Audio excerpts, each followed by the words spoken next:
এখন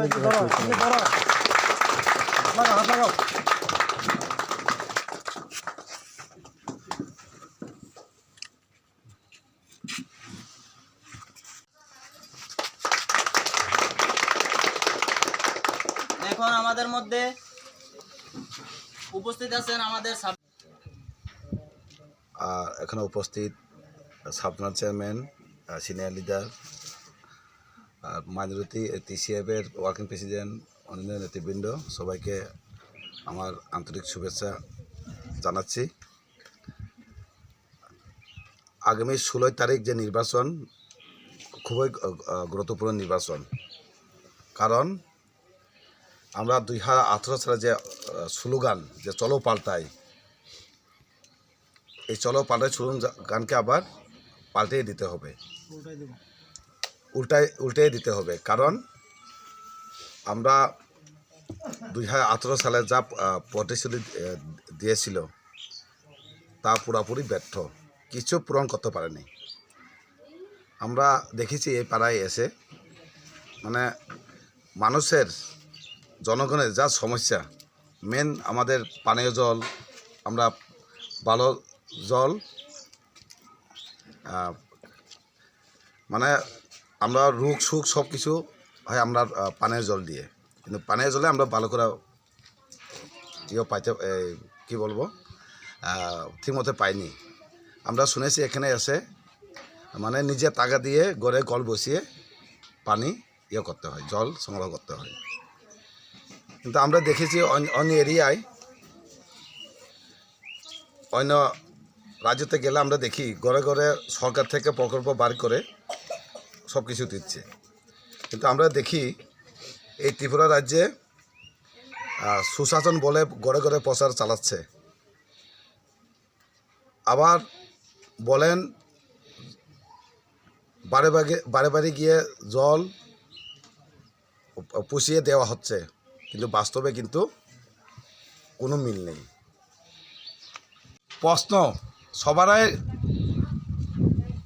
সবারের মনে একদম প্রশ্ন, তা আপনারা 2018 সালে যা পরিস্থিতি দিয়েছিলেন একটাও পূরণ করেনি, কোন পরিস্থিতি দিয়ে এবার ভোট আপনারা ভিক্ষা করবেন? ভোট চাইবেন কোন পরিস্থিতি দিয়ে? আগের পরিস্থিতি তো পূরণ করুন, তারপরে আপনারা নতুন পরিস্থিতিটা আনুন। তাই অনেক এরিয়াতে দমকি দিয়ে সন্ত্রাস চালিয়ে ভোটারদেরকে দমকিয়ে ভোট আদায় করার চেষ্টা, এই চেষ্টাকে আমরা প্রতিবাদ করতে হবে।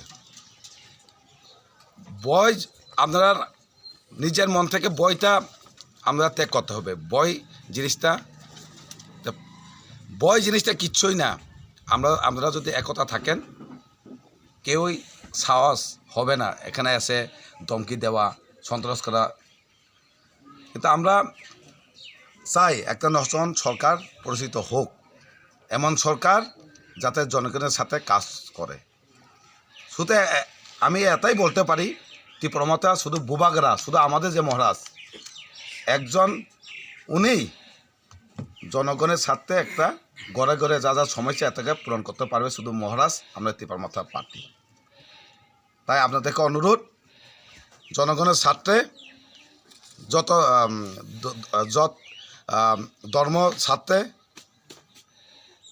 আগামী 16 ফেব্রুয়ারি